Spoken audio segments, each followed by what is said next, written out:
Bosnia. Ashman drove us towards the suburbs of Zagreb, and then out into the countryside.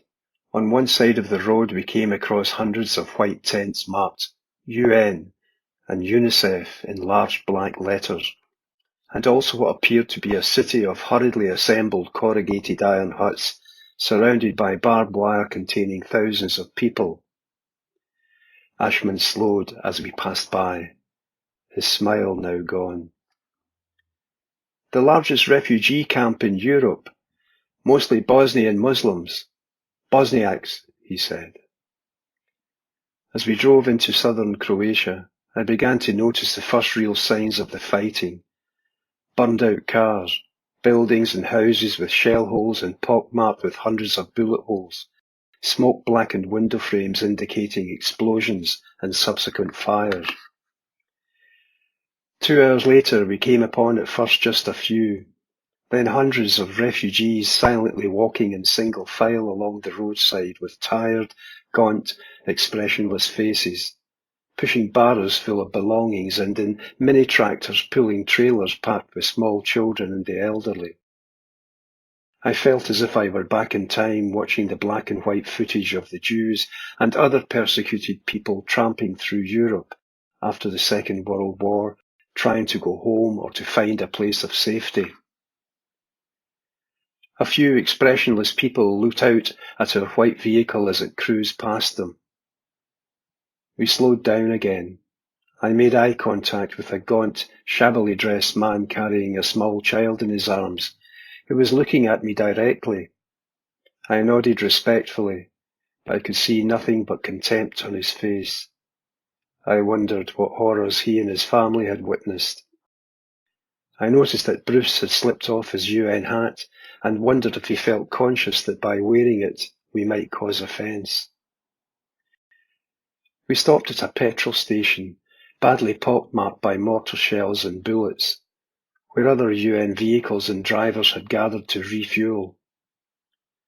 As I looked for the toilet, I noticed a sharpened wooden pole about 7 feet long with black and dark red stains on it sticking out of the ground at a slight angle. What looked like long since dried, congealed, blood-covered patches on the ground beside it. After refueling and buying some badly needed drinking water, we were on our way again.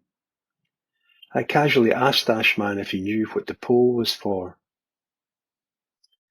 Vlad the Impaler, he said.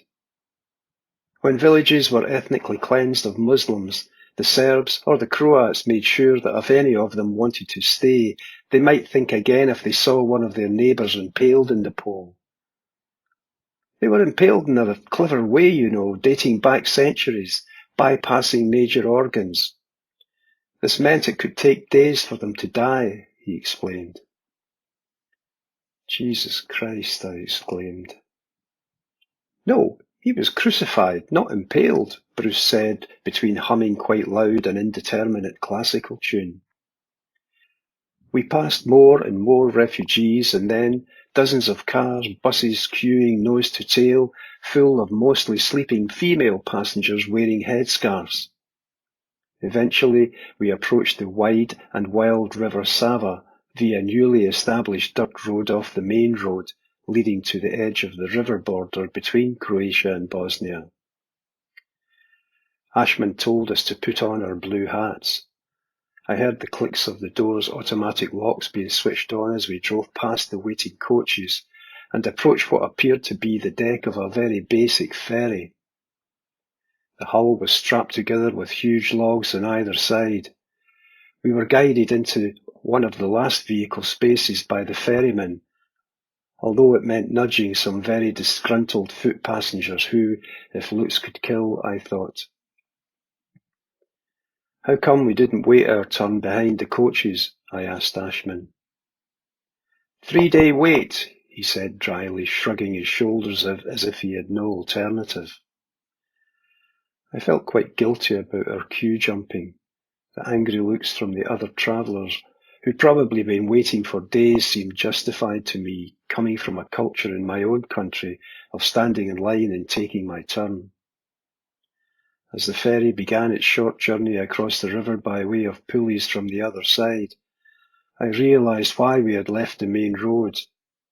I could see an almost destroyed vast modern bridge a few hundred yards upriver with concrete beams from which girders twisted up like outstretched fingers from fingerless glove, like a grotesque piece of sculpture towering over the fast-flowing swollen river.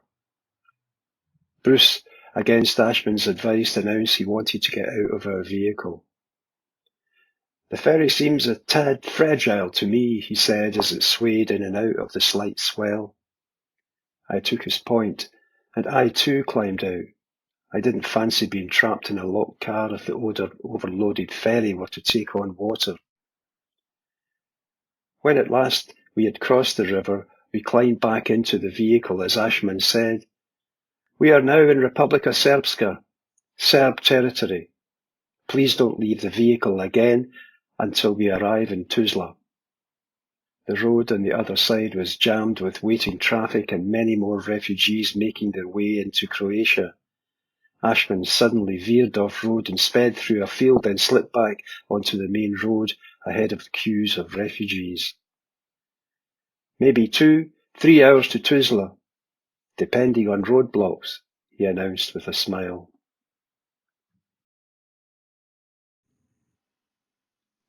Then suddenly, for no apparent reason, I started sobbing like a baby. My shoulders heaved uncontrollably, and tears flowed for a good few minutes before I stopped and took a long drink of the cold beer. I lay down on the soft, luxurious bed, and immediately images flooded into my head of columns of bedraggled refugees, some in little petrol-driven carts and tractors, crammed with people and animals, an elderly gentleman being pushed in a wheelbarrow by an exhausted-looking younger woman, and others walking, carrying bundles on the roads in front of burning houses, weeping men, women, and children grieving the loss of their loved ones. Inevitably, those images were replaced by ones of horrific atrocities uncovered, as bodies of massacre victims were recovered from the graves of the killing fields of the Balkans. And my thoughts turned back to 3 years before when, in 1996, I was first asked to deploy to the mass graves in Bosnia, and to how I'd ended up in Kosovo in the aftermath of a genocide that had riven Srebrenica.